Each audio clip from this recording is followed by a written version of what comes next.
All right, let's take a look at a question that has a lot of numbers in it, but not real difficult when we actually get down to it. So we've got a multiple product performance report that we're going to be putting together.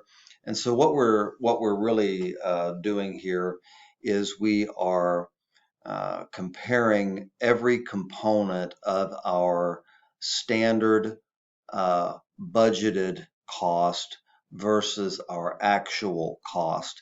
And we're going to come up with a total variance at the end, which will be either favorable or unfavorable.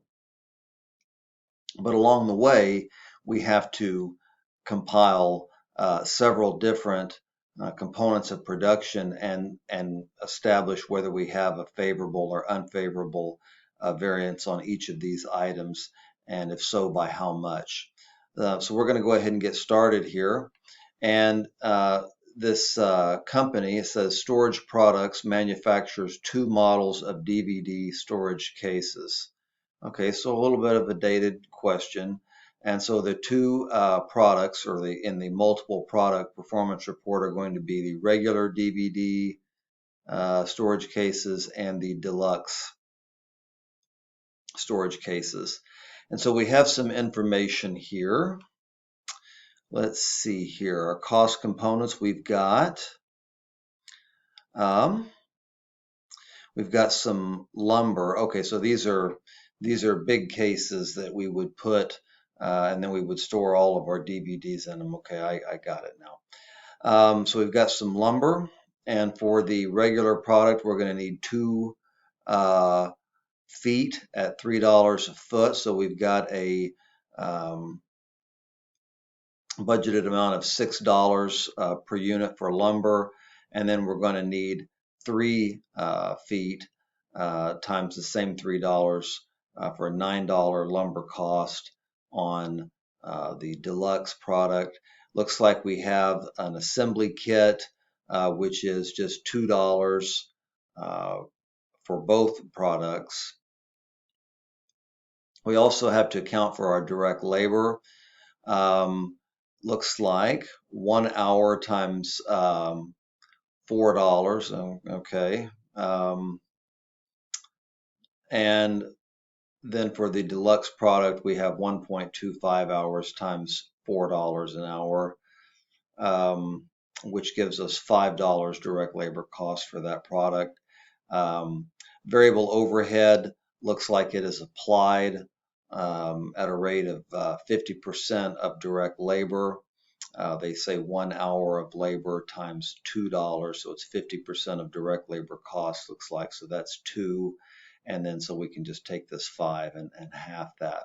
So our budgeted variable costs in total are going to be $14 for the regular product and $18.50 for the deluxe product. Then they give us some additional information here. So we've got our actual costs here. Let's see, budgeted fixed overhead is going to be $14,000 a month, and then we have the rest of these costs are these are all of our actual costs. So we know they've just given us the answers to all of these parts here where we have to come up with a dollar figure for actual costs. They're literally right here. So we shouldn't have too much trouble there. So what we're doing is we're saying, okay, we made 9,000 regular and 5,000 deluxe. So there's not going to be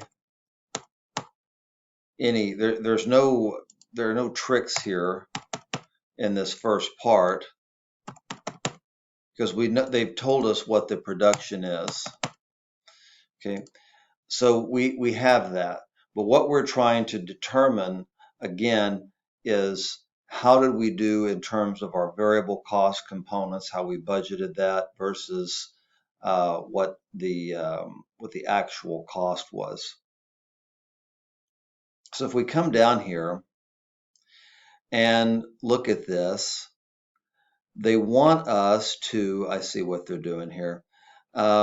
they want us to, they've got a heading here. This is kind of bizarre the way they've done this, but we've got direct materials, and then we're going to have lumber for both of these products. And what we're interested in right now is the standard budgeted amount for these.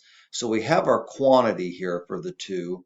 So all we have to do is just come up here and say, okay, we've got $6 in lumber for the regular product, and we made 9,000 of them. So that's going to give us a cost of $54,000. That's what we have. That's what we would expect to happen. $6 of lumber for the regular storage case times the 9,000 units.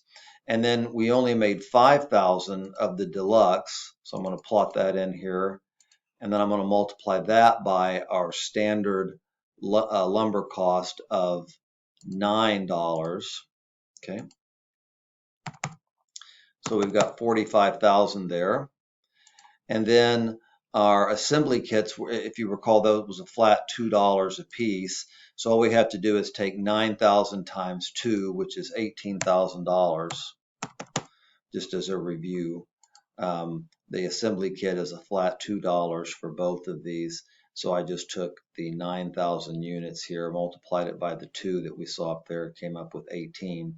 I'm going to do the same thing for the deluxe. There were 5,000 of those, times 2 is 10,000. And those two items, the lumber and the assembly kit, those are our only two direct materials. So what I'm going to do now is I'm going to add 54 and 45, 54,000, and then 45,000 in lumber costs for the deluxe product. Then I'm going to add to that the 18,000 for the assembly kits for the regular product, plus the $10,000 for the assembly kit for the deluxe product, and that's going to give me 127,000.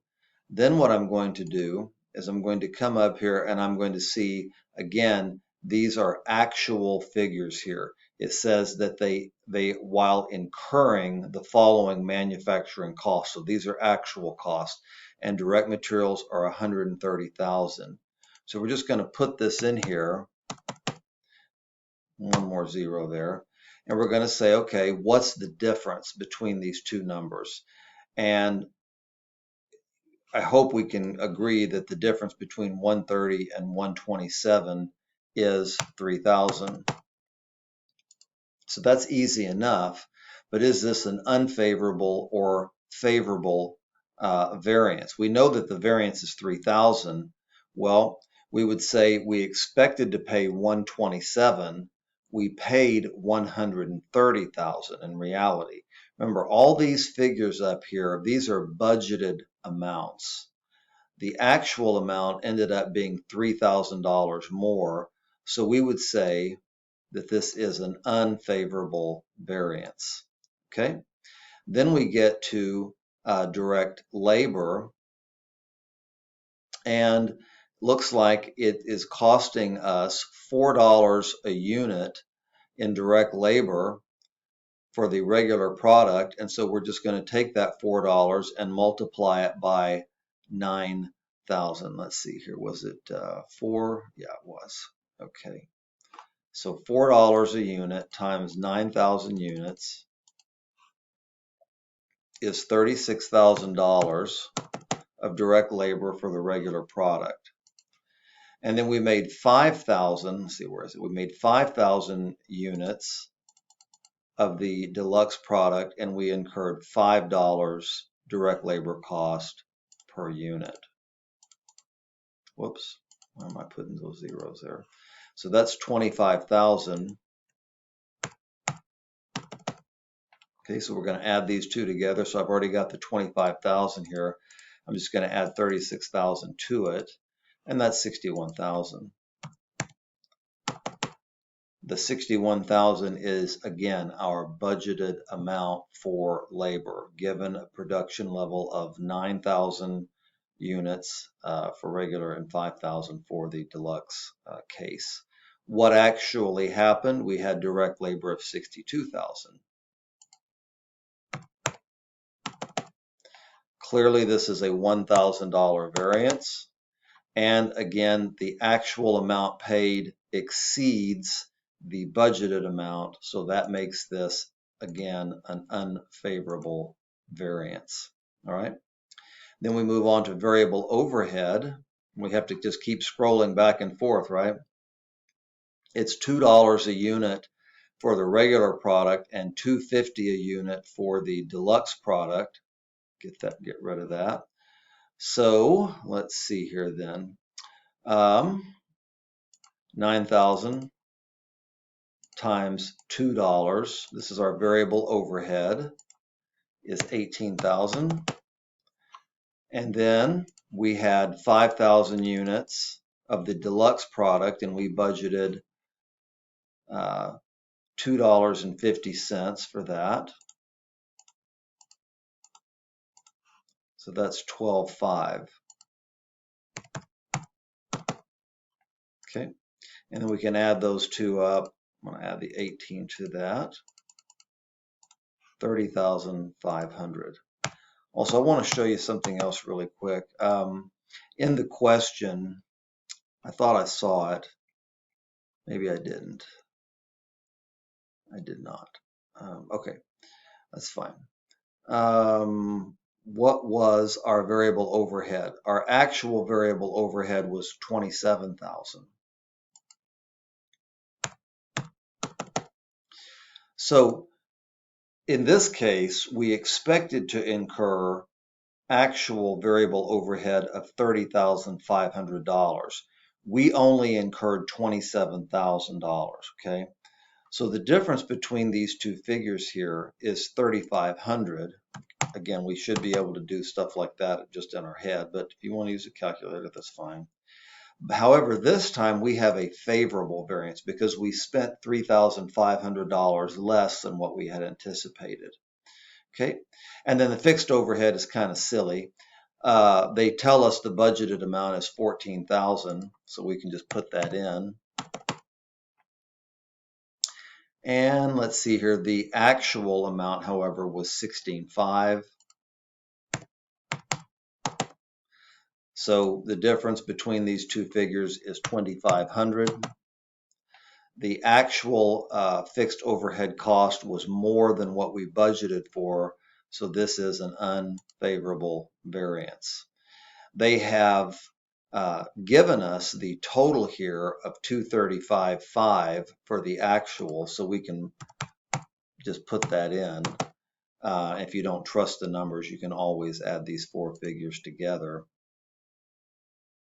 What we will need to do over here, though, is we'll need to take each of these components of cost, $127,000. Whoops, let me back up here. 127,000 is what we expected for our direct materials. Okay, and we're going to add to that our 61,000 that we expected for direct labor.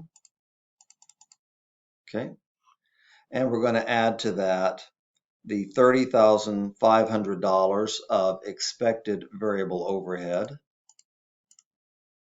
Let's see, I forgot to hit the plus sign, didn't I? Plus, let's see here, 30,500.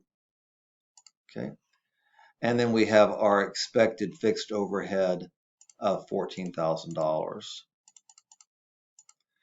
So that gives us 232,500. All right, and we look at these two numbers here, and we can tell fairly easily that that is a $3,000 difference, right? So what we're essentially saying here is that what we budgeted for a production level of 9,000 units for the regular product and 5,000 units of the deluxe, and by the way, that's what we ended up making too, right? We expected our cost to be 232,500. in total, they were 235.5. So not only do we have a $3,000 variance, it would be an unfavorable variance. And we kind of knew that it was going to be unfavorable, right? Because we had one big favorable variance, but that was offset by the three, more than offset by the three. So let's just see here what we've got. And we did in fact do it correctly. All right, so that's a lot of steps there, but nothing too painstakingly difficult. So let's wrap up this video.